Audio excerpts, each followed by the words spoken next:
Folks, the Arizona cop who shot and killed a Walmart customer in a wheelchair has been indicted. Former police officer Ryan Remington is facing manslaughter charges in the shooting death of Richard Lee Richards, who was accused of shoplifting from the store on November 29th.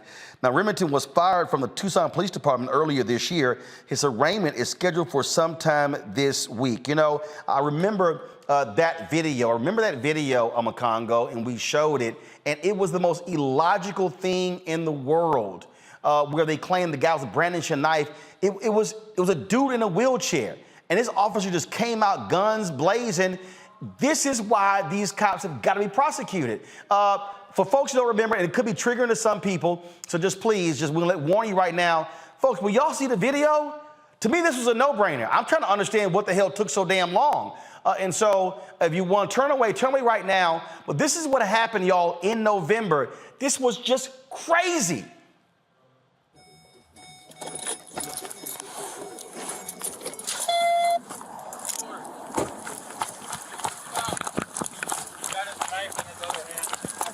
Not go to the store, sir.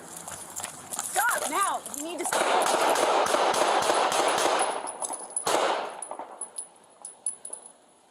Bravo 1-8, shots fired.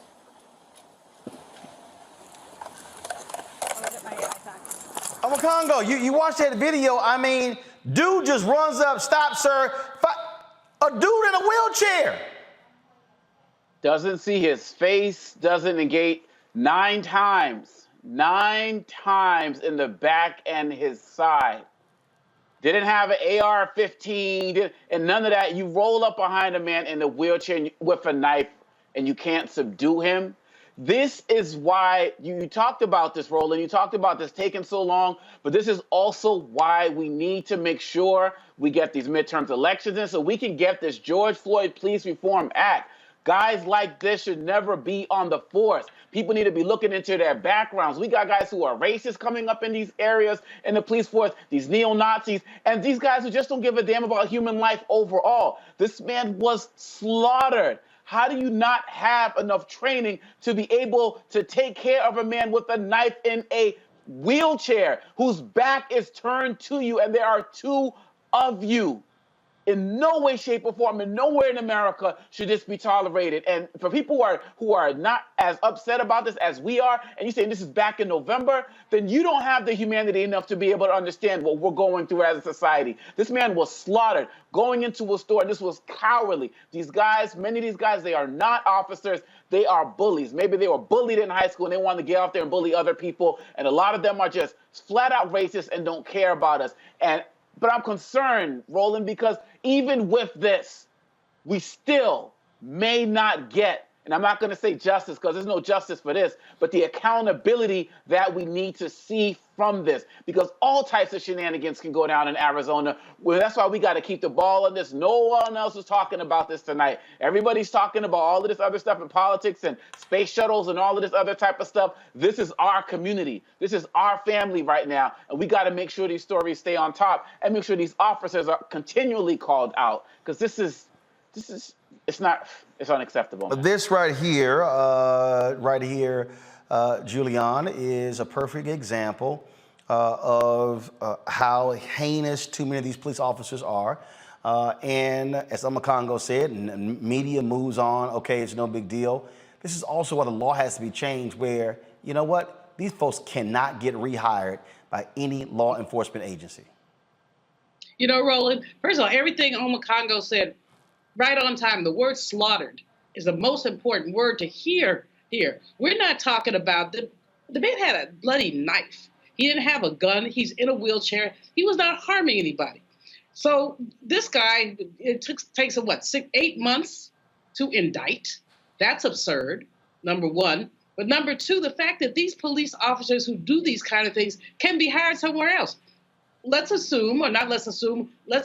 that if he is acquitted, that he will be at another police station, force within months, if not weeks. There are no consequences to slaughtering Black people. We just talked about the Mississippi law going back to 1890. We've gone back to 1890, I don't know how many other ways. But this thing, it was very hard to watch, Roland, as you know. It was just very hard to watch just bang, bang, bang, bang, bang, bang, bang. And there's no excuse for it.